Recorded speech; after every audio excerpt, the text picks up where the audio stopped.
네. 신명기 14장은 식사장이라고 하는데 네, 먹는 법이 나와 있기 때문에 그렇게 말하고 있습니다. 오늘 나온 레위기 11장의 이스라엘 향한 이 정결 음식을 지금 시대에 지금의 이제 말하는 용어가 있습니다. 바로 코셔라는 용어입니다. 들어보셨나요? 코셔 안 들어보셨어요? 아, 혹시 할랄은 들어보셨나요? 네. 코셔가 할랄보다 더 먼저 유행했습니다. 그래서 코셔 제품, 이게 한때 붐을 일으켰어요. 그래서 건강식 이렇게 해가지고 코셔가 일어났고, 요 근래도 이제 할랄이 이제 올라오고 있죠. 그래서 이 코셔라고 하는 이 음식이 지금도 유대인들이 지키고 있는 그러한 정결법입니다. 그 내용이 지금 오늘 보고 있는 레위기 11장에서 기록하고 있어요.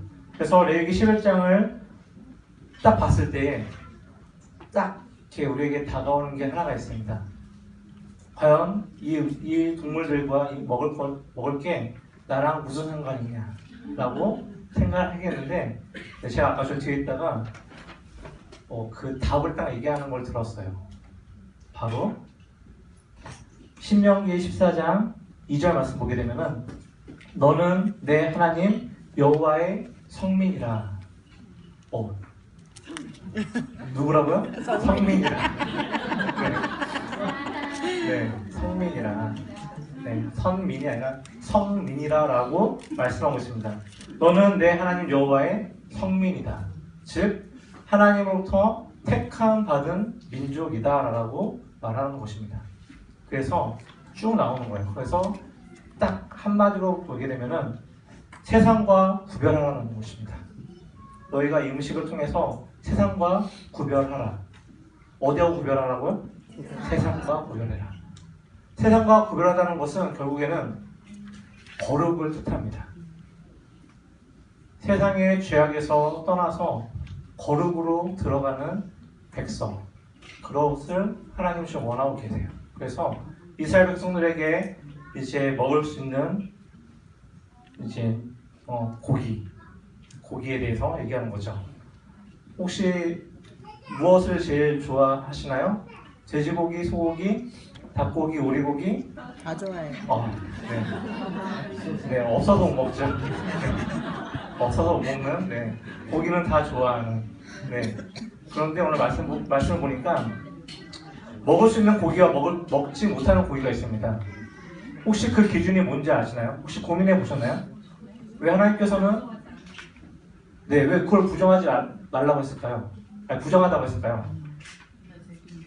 한번 생각해 보세요. 자, 사반. 혹시 낙타고기 드셔보셨나요? 혹시 낙타고기 때문에 생긴 병이 뭔지 아시죠? 메르스. 네. 모르셨어요? 네. 메르스가 낙타고기 때문에 중동에서 시작을 했죠. 그 다음에 사반이 뭔지 아세요? 사반? 일단 너구리과라고 하는데 제가 직접 가서 보니까 약간 큰 쥐같이 생겼어요. 네. 큰 쥐. 한 이만한 크기의 쥐처럼 생긴 게 이 사반이에요. 그리고 토끼. 토끼 다 아시죠? 토끼가 잡식성일까요? 초식일까요? 잡식입니다. 네. 모르셨구나. 토끼는 잡식이에요. 초식이 아니라. 이 사반도 잡식이에요. 네, 초식이 아닙니다. 자, 돼지. 우리가 제일 좋아하는 돼지. 돼지는 잡식이죠. 네, 잡식이에요, 돼지는. 그리고 이제 넘어가서 보면은 물고기를 보게 되면 지느러미와 비늘이 있는 것은 너희가 먹되, 네, 비늘이 없는 것은 먹지 말라고 하죠. 제가 군대에 있을 때 후배 장교가 밥을 같이 먹는데 오징어국이 나왔어요. 오징어국. 그 국에 숟가락도 안 되더라고요. 네, 그 처음에 몰랐어요. 왜 안 먹지? 이랬는데 이 친구가 제 구약을 따르는 여호와의 제 친구 안식교 교인이었어요. 네, 그래서 그 친구들은 이것을 지켜서 먹지 않아요. 그래서 삼겹살도 먹지 않아요. 깜짝 놀랐어요. 회식 갔는데 고기도 먹지 않고 밥만 먹는. 네. 지금도 그렇게 지키고 있더라고요. 자, 이렇게 했을 때 우리가 보면은 먹을 것이 제한이 있을까요? 없을까요? 지금 살아가는 우리에게는 너무 고달픈 벌이죠. 고달픈 거잖아요. 자, 또 넘어가면 새가 있습니다. 새를 보면은 독수리, 솔개, 물수리, 말똥가리 종류, 까마귀, 타조 막 이렇게 쭉 나와요. 여기서 혹시 타흐마스라고 아시나요? 타흐마스? 쏙독새라고 하는데요. 쏙독새. 잘 보지 못해 모르겠는데요. 이것을 히브리어 원어로 다시 들어가면요. 타조 종류예요. 근데 난폭한 타조. 네, 난폭한 타조. 분노가 가득한 타조예요. 네, 그래서 먹지 말라고 해요. 갈매기, 새매, 올빼미, 가마우지, 부엉이 뭐 이런 거 다들 다 이게 보면요. 한번 생각을 해봐야 돼요. 제가 하정일상으로 얘기하면서 제가 나름대로 기준을 생각했던 건 뭐냐면은 이것들이 다 초식이 아니라 다 생명과 연관되는 것을 잡아먹고 산다는 거예요. 그렇잖아요. 독수리가 뭘 먹죠? 주검이나 아니면은 이렇게 살아있는 것을 채가서 먹잖아요. 사반, 낙타, 토끼, 돼지 다 잡식이고요. 신명기를 보게 되면 더 자세히 알 수 있습니다. 신명기 14장 4절과 5절 말씀 보게 되면 너희가 먹을 만한 짐승은 이러하니 곧 소와 양과 염소와 사슴과 노루와 불그스름한 사슴과 산염소와 볼기가 흰 노루와 뿔이 긴 사슴과 산양들이라. 딱 여기서 끝나요. 여기 공통점이 있습니다. 뭘까요? 공통점이 초식이라는 거죠. 풀을 먹고 살아간다는 거예요. 고기를 먹지 않고 곤충을 먹지 않고 생명과는 상관없이 초식만 하는 동물입니다. 그래서 나름대로 한번 기준을 정해본 게 생명과 연관된 그 기준이 아닐까라고 생각을 해봅니다. 저도 이게 주석을 찾아봤는데 정확하게 이렇게 나오진 않아요. 단지 이제 크게 보면은 세상과 구별되이 행동하라라는 그것이 제일 큰 이유이고 하나님의 통치를 기억하고 살아가야 되는 성민이기 때문에 마땅히 그렇게 해야 된다는 게 가장 베이스가 되는 기본 그러한 이제 것을 이해하시면서 보시면 됩니다. 그렇다면은 하나님께서 이렇게 정결법을 주신 이유가 있을 거예요. 이유가 무엇이냐면은 혹시 고민해 보셨나요? 혹시 왜 이렇게 주셨을까? 고민해 보셨어요? 네, 고민해 보셨을 것 같아요. 성경을 읽으면서.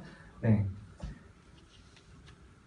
먹을 것을 제한한 이유는 바로 하나님의 통치입니다.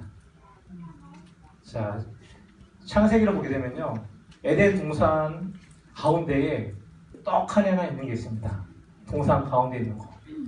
혹시 뭔지 기억나시나요? 선악을 알게 하는 선악과입니다. 그것을 너희가 먹는 날에는 반드시 죽으리라 라고 했습니다. 그런데 반드시 죽을 건데 왜 그것을 동산 가운데 그것도 눈에 제일 잘 보는 곳에 두었을까요? 생각해보세요. 이거는 저 같은 경우는 신학교 가서 고민했던 문제예요.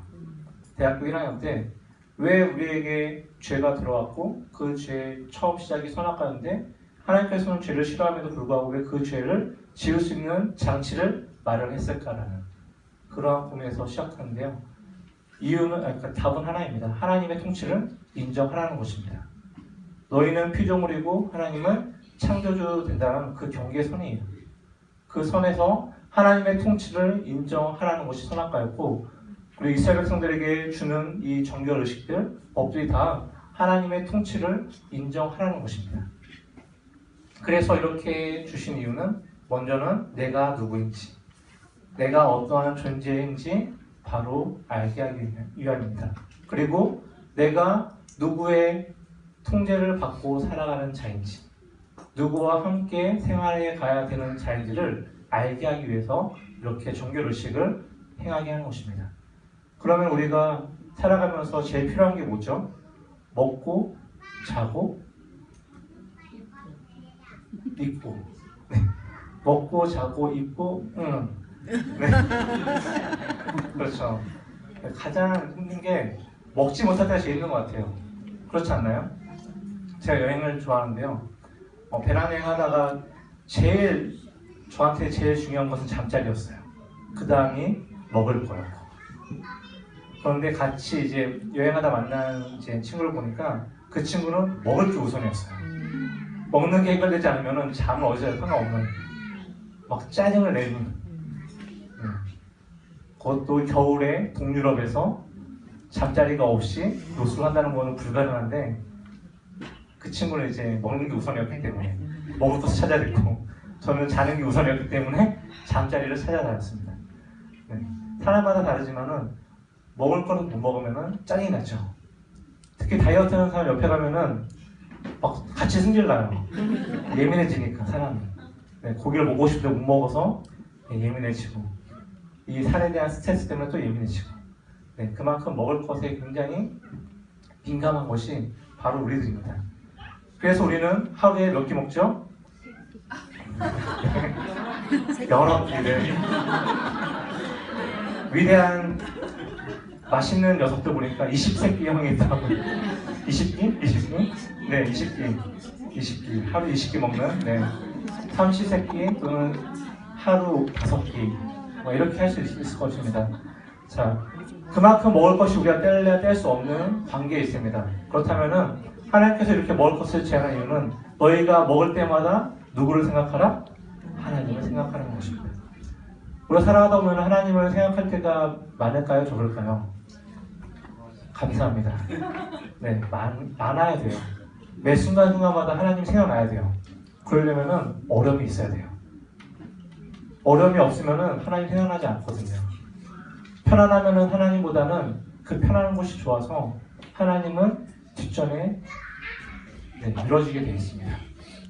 그래서 제가 지난번에 말씀드렸듯이 청년들이 기도 부탁을 할 때 본인들은 기도하지 않고 편안한 삶만 요구할 때 제가 할 수 있는 기도는 하나님, 이 아이들이, 이 청년들이 하나님을 부르짖게 그 상황을 만들어 주세요.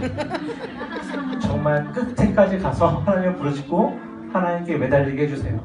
물론 저도 그걸 경험했어요.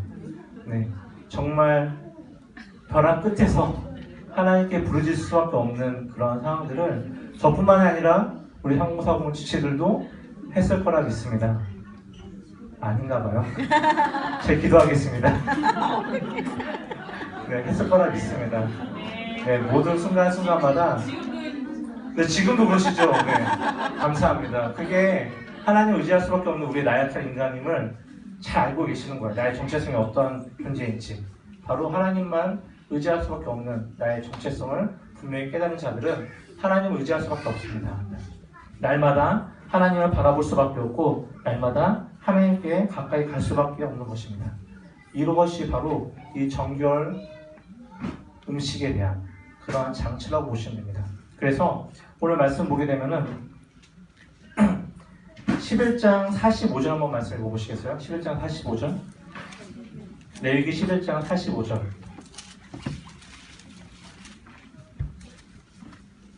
나는 너희의 하나님이 되려고 너희를 애굽 땅에서 인도해낸 여호와라.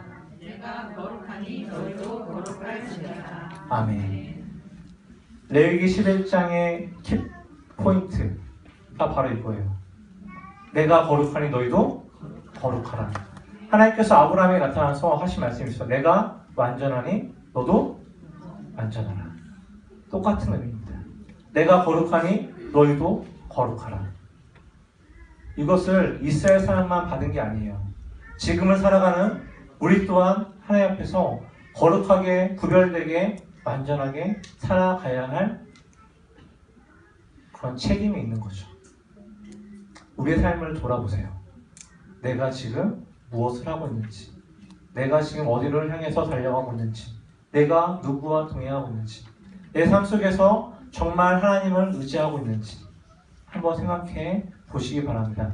이 질문은 매일매일 해도 새롭습니다. 왜요? 내 안에 죄악이 날마다 새롭기 때문입니다. 오늘도 내가 죄를 짓지 않겠다고 결심했지만은 또 하루가 지나는 잠자리에 누울 때에 드는 생각들, 죄가 생각나죠. 생각이 안 나는 경우도 있을 것입니다. 너무 피곤해서 자야 되니까. 네. 죄가 생각나실 겁니다. 아까 그때 말하지 말걸, 말을 좀 아낄걸, 그냥 아내를 이해할걸, 남편을 이해할걸. 자녀가 그럴 수 있지, 한 번쯤 접어줄걸. 또는 옆에 있는 지체, 옆에 있는 동료에게 찌르는 말보다는 그냥 칭찬의 말, 또는 같이 힘이 되는 말을 할걸. 이렇게 생각이 들 겁니다. 안 들어도 어쩔 수 없고요. 네, 그런 생각이 들게 돼 있어요. 그리고 다음날 시작되면은 또 어떡하죠? 전날 품었던 그 마음의 다짐들이 다시 네, 그날 밤에 똑같이 드는 거죠. 그럴걸. 네. 이게 우리의 모습이에요. 우리의 죄악된 모습들.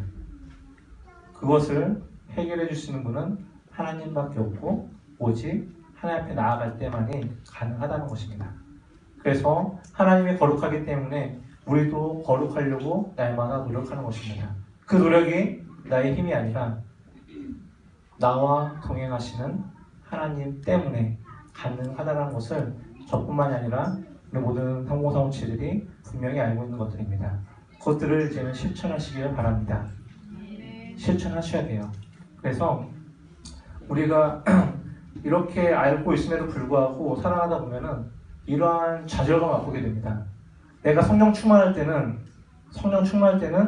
은혜가 가득할 때는 죄를 짓지 않아요. 정말 매 순간순간마다 이것이 죄냐 아니냐를 따질 거예요. 그리고 죄로 갈 것 같으면은 아예 그것을 단절하고 죄가 아닌 곳으로 돌아서겠죠. 그런데 이게 며칠이나 갈까요? 사람마다 다르겠지만은 뭐 작심 3일 수도 있고 일주일이 갈 수도 있고 길게는 한 달도 갈 수 있고 짧게는 이틀에서 끝날 수 있을 것입니다. 그럴 때마다 드는 생각이 내 안에는 하나님이 안 계시나? 내가 정말 믿는 자인가?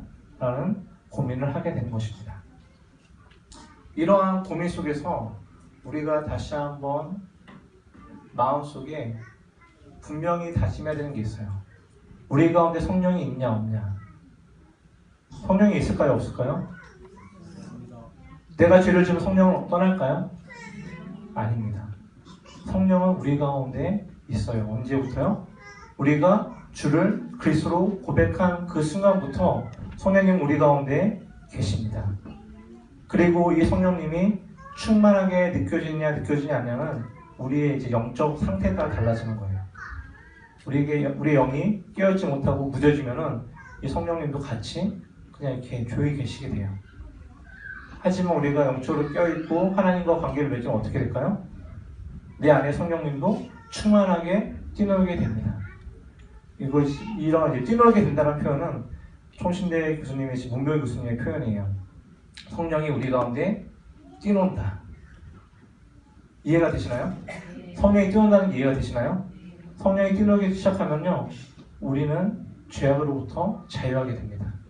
자유하다는 건 죄를 짓는 게 아니라 그 죄를 멀리하게 돼요. 그 죄를 떠나게 됩니다. 그리고 그 죄를 돌아보지 않아요.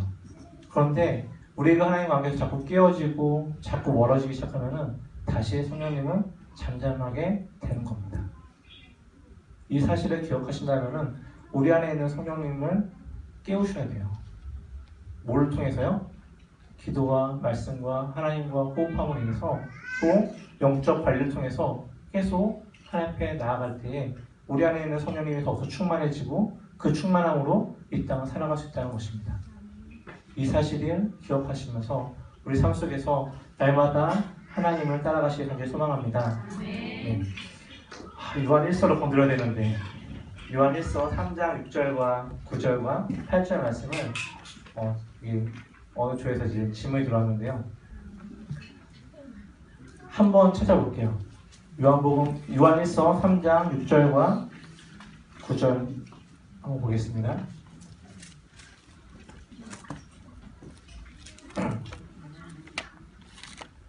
같이 읽어볼까요? 6절입니다. 그 안에 거하는 자마다 범죄하지 아니하나니 범죄하는 자마다 그를 보지도 못하였고 그를 알지도 못하였느니라. 9절입니다. 하나님께로부터 난 자마다 되지 아니하니 이는 하나님의 시가 그에게 구하며 그도 범죄하지 못하는 하나님께 구하였으나. 아멘. 이 뜻을 이해하시나요? 약간 어렵죠? 이게 그런 것 같기도 하고 아닌 것 같기도 하고. 네, 정확히 보면요, 그 안에 거하는 자마다 범죄하지 않는다라고 말합니다. 하나님 안에 거하는 자마다 범죄할 수가 없어요. 왜 그럴까요? 하나님은 죄를 싫어하시는 분이시기 때문입니다. 하나님과 함께하는 자는 죄를 짓지 않아요. 그리고 범죄하는 자마다 그를 보지도 못하였고 그를 알지도 못하였다라고 말씀하고 있습니다. 그렇죠. 하나님께 싫어하는 죄를 범한 자는 하나님을 보지도 못하였고 알지도 못하였다는 게 맞죠. 이론적으로는요. 그리고 하나님께로부터 난 자마다 죄를 짓지 않는다고 말합니다. 이는 하나님의 씨가 그의 속에 거하며 그도 범죄하지 못하는 것은 하나님께로부터 났기 때문이라고 말합니다. 많은 사람들은, 그리고 세상의 종교들은 구원받기 위해서 믿습니다. 그렇죠. 천주교에서 구원받기 위해서 공덕을 쌓죠. 네, 맞아요. 네, 공덕을 쌓기 위해서 선한 일을 하는 거예요. 왜요? 결국에 천국에 가기 위해서 행동으로 보이는 겁니다. 믿음이 아니라 행위로 가는 거예요. 행위로 갈 수 있다고 생각하기 때문에 이렇게 하는 거죠. 구원받기 위해서 믿기 시작하는 거죠. 천주교에 가서 이제 행하기 시작하는 거예요. 근데 기독교는 다릅니다. 구원받기 위해서 하나님 믿으셨나요? 혹시 구원받기 위해서 하나님 믿으셨나요? 구원받기 위해서 예수님 믿으셨어요? 제가 이렇게 질문한 이유는 제가 같이 사역했던 지금 목사님이신데, 그분 전도사님일 때, 저도 같은 교육 전사일 때 저한테 물어보는 거예요. 전사님은 왜 신앙을 하게 됐어요? 근데 저는 그냥 어릴 때부터 목회자가 되는 게 꿈이었고 그냥 당연한 거였어요. 그냥 밥 먹듯이. 근데 제가 다시 물어봤어요, 그분께. 근데 그분은 구원받기 위해서 신학을 시작한 거예요. 구원받기 위해서. 그러다 보니까 자꾸 부딪히기 시작하는 거예요. 목적이 구원이잖아요. 그러니까 이 하는 행동들이나 모든 이제 초점이 다 약간 이제 천주교 쪽 이렇게 가는 거죠. 행위 중심 또는 인간 중심의 이런 쪽으로 가기 시작하는 거예요. 기독교는 구원받기 위해서 믿는 게 아니에요. 하나님을 믿을 때에 하나님께서 우리를 찾아와 주셔서 우리 가운데 믿음을 허락하시고 그 믿음으로 하나님을 믿게 하시고 그 믿음으로 인하여서 구원을 받은 존재예요. 그래서 구원을 받은 그때부터 시작이에요. 구원의 꼬리점이 아니라 구원을 받았기 때문에 이제 시작하는 거예요. 많은 사람들은 꼬리 지점을 구원이라고 생각합니다. 그래서 구원받으면 그냥 거기서 끝나는 경우가 많아요. 살지 않고 내가 구원받았으니까 막 살아도 된다는 생각도 가지고 있는 거예요. 그런데 정말 진짜 기독교는 구원받은 이후의 시작입니다. 그 시작이 바로 죄를 멀리하고 하나님 앞에서 말씀대로 살아가려고 노력하는 거예요. 그 지금 나오는 이제 요한일서 이 말씀은요, 우리가 어떠한 존재인지를 분명히 알게 하는 것이고요. 그렇기 때문에 우리가 이렇게 살아간다는 것을 말해주고 있는 거예요. 죄를 짓고 싶지만 내가 하나님으로부터 난 자이기 때문에, 하나님을 믿는 하나님의 백성이기 때문에 죄를 멀리 해야 된다는 거죠. 죄를 짓는다고 당장 내가 하나님과 아무 상관없는 자가 아니에요. 예수님께서도 우리에게 말씀하셨죠.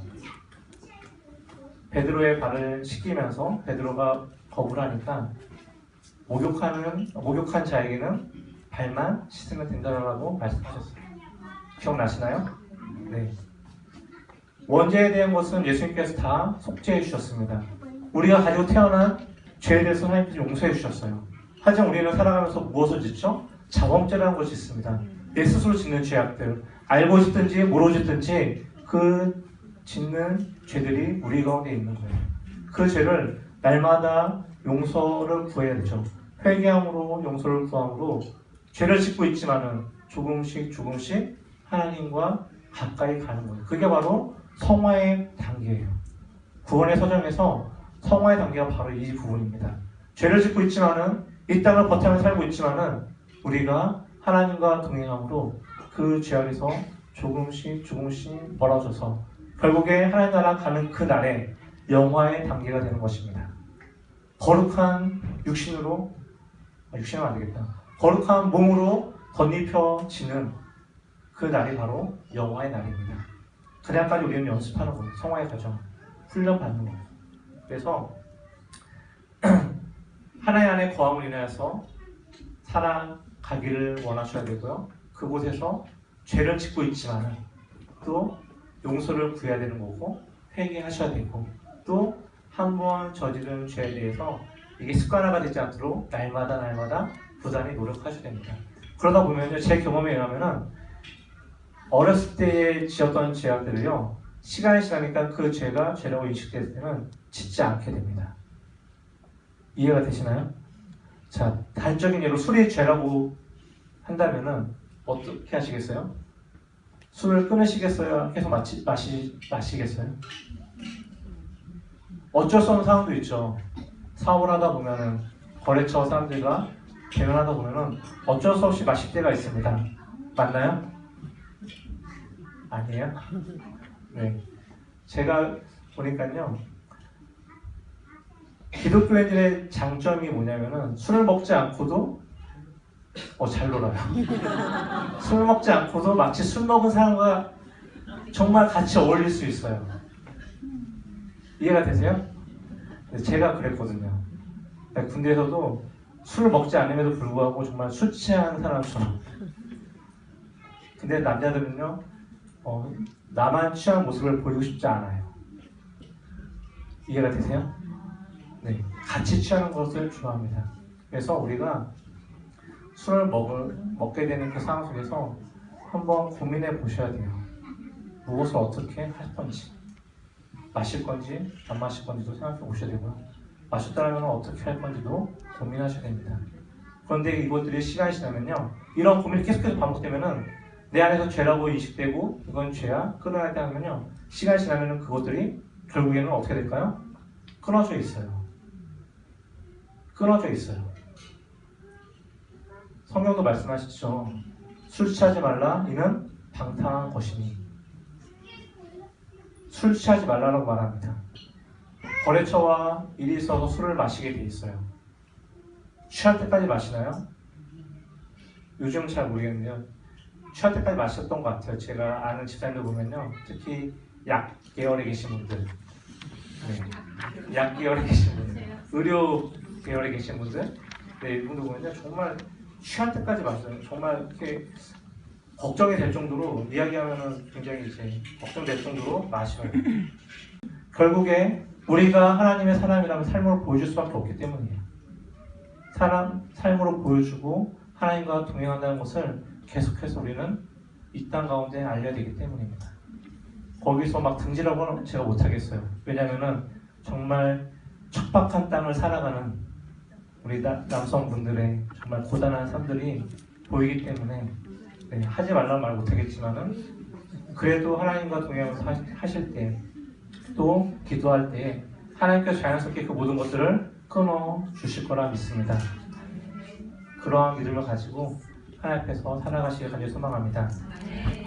뒤에 결말을 말씀드릴게요. 결론만. 레위기 11장은요, 마태복음 5장과도 연결됩니다. 마태복음 5장은 산상수훈이고요. 예수님께서 살고 시작하시면서 처음에 이론적으로 쭉 얘기해 주세요. 신령에 가는 자는 천국이 저희 것이고, 애통하는 자, 나를 위하여 핍박받는 자, 쭉 나오면서 7장까지 그 삶에 대해서 규범을 계속 말씀해 주고 있어요. 그리고 그 말씀이 끝남과 동시에 산에서 내려오자마자 예수님께서는 이 말씀을 실천해 가십니다. 마태복음은 다 그런 내용이에요. 그래서 우리가 집에 돌아가셔서 마태복음 5장부터 7장까지 한번 읽어보시고 한 주를 이렇게 살아갔으면 좋겠어요. 그러한 삶을 사시기를 간절히 소망합니다. 다시 기도하겠습니다.